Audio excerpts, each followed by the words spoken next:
Look, it's all a lie, and I wish it wasn't. I wish it was a thing where I could hype it up, but it's all a big lie, and you're not being told the truth.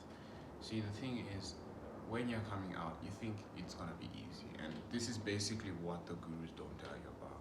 And this is the truth about appointment setting. And I wish I knew this. It's a big flipping lie. When I came into this space, I thought it's just a thing of, oh wow, this is a very valuable skill. It has demand in the market. People are always going to be wanting to work with you, and it's going to be easy. And if I calculate the commission, I'll be making X amount, and I'll just work as hard. False. See, the thing is, people don't even want to work with people that are not in like top class. So if you're a beginner, it's going to be very hard for you if you don't have testimonials, or if you don't have a reason why they should even choose you, or you didn't provide free value. I wish I knew that. And the second part I wish I knew is the second part I wish I knew is that it's going to be hard, and it's going to, like, if you think about, if you ever think that mental, what is it, what the fuck is that thing? I forgot that.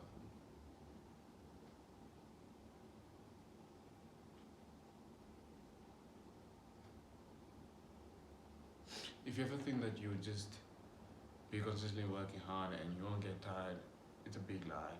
Even if you think that you will just be doing X amount of commissions, or you will just be doing X amount of outreaches, it's a big lie. Even in terms of client work, you are going to get mentally tired by just doing the same things and getting the same results if you're not getting the results you want. Of course, if you win and if you're getting good results for them, for the clients that you're working for in appointment setting, you're going to be motivated to work harder, to not. But if you're a beginner, you're most likely not getting the results that they need. And the funny thing is, the higher the paying the client, the more they want an ROI on it. See, the low paying clients, you can just free ball, you can just basically do as you please, and try to figure out things in Google search while you're working with them, and ChatGPT, everything. But the higher paying clients, they want to see an ROI. So you can't free ball it, and you can't think that no, you're just gonna do things and you don't know. You genuinely have to know what you're doing. You have to constantly update yourself on what are the best ways to do appointment setting, and also going with the market and with the demand, because AI is coming, and AI is still going to be way better than humans in a few years. So if you're coming into the market thinking that you're not going to use AI, you're not going to stay above the curve, you are mistaken. So one thing I wish I knew when I started this whole appointment setting thing, and what I realized what the gurus aren't telling me, is that it's hard. The reason why it's hard is also because I'll be bad doing it. And people, even moms, even any prospect that you try to do appointment setting for, they can smell it, you know. So you have to kind of meet between the mix of people genuinely liking you and also kind of wanting to buy from you. If they can tell that you just want to sell their course or something, they won't buy for you, because they can just sense it, you know. Like, you have to really stand out. You can't just have someone follow you and then you do the same thing that of just them, like, you just thank them for liking, and then you ask them stupid questions and say, hey, would you be like, it's not like that anymore. You really have to stand out, and you obviously also want to be a bit more direct. You know, people don't like it when you come in a cheesy way and try to pretend like you're their friend. So one thing I wish I knew is, it's getting saturated, and everything that they are telling you, most likely hundreds and thousands of other people have told, they already know that.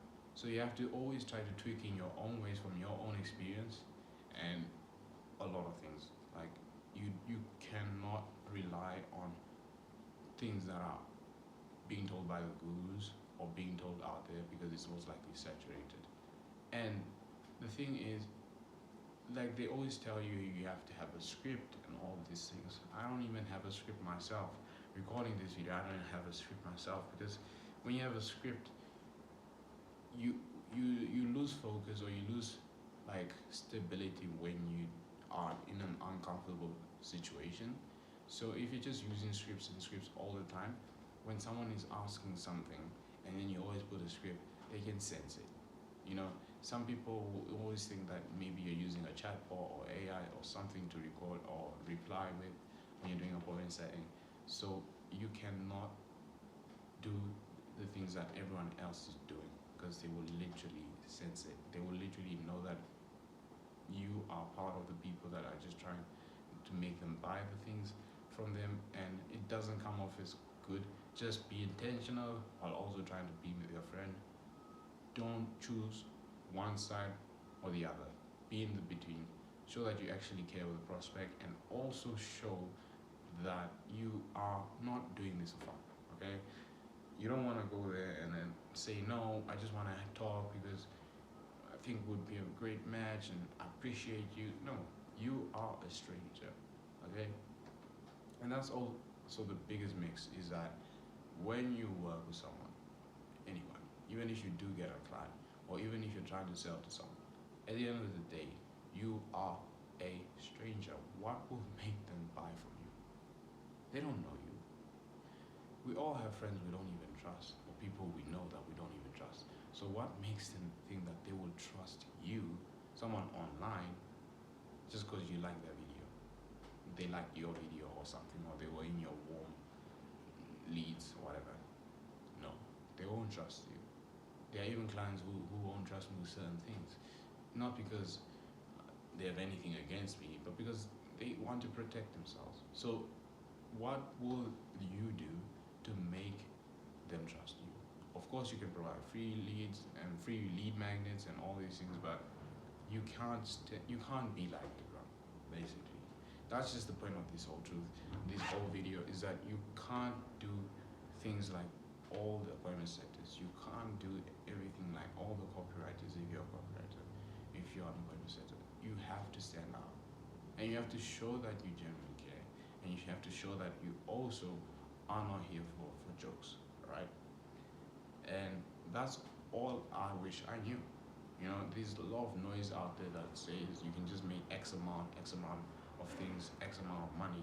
But what they don't tell you is that it's hard sticking to that per se, let's say outreach per day or tasks per day. Let's say you're sending 50 DMs a day.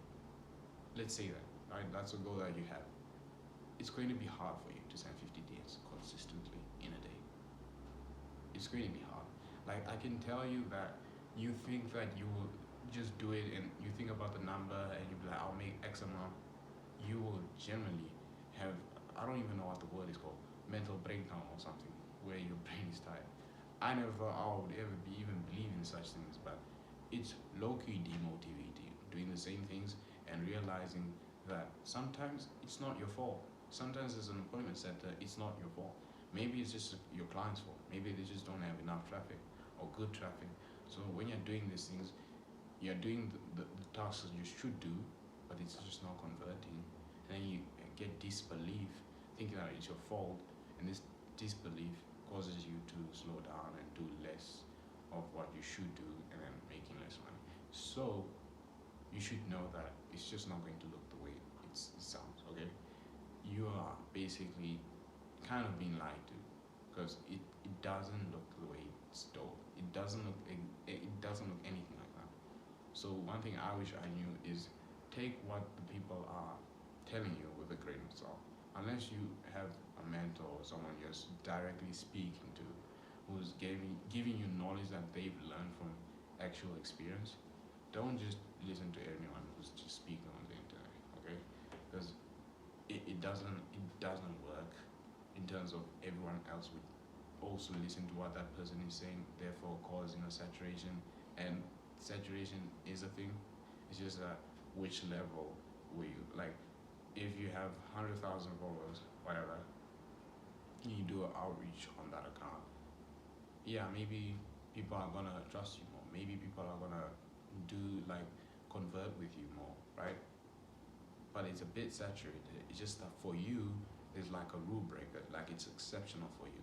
But if you don't have that, if you don't have a couple of hundred followers or testimonials, and then you try to do what everyone else is doing, and quite frankly, everyone else is outreaching with pages without testimonials and doing things without social proof. So what will make them even trust you? Okay, you have to stand out. You genuinely have to stand out, or else people will not. I know this is the most cliche thing, but you have to stand out, and you will get tired. You know, you will not even get the results that you claim to get for your clients. You won't. Like as a beginner, you won't. You know, as a beginner, you will not make them the X amount of money, even if you try a YouTube video or whatever, because you're doing it for the first time. You're doing it for the first time. Okay? So make it realistic, okay? It's not gonna be like that at all. And that's just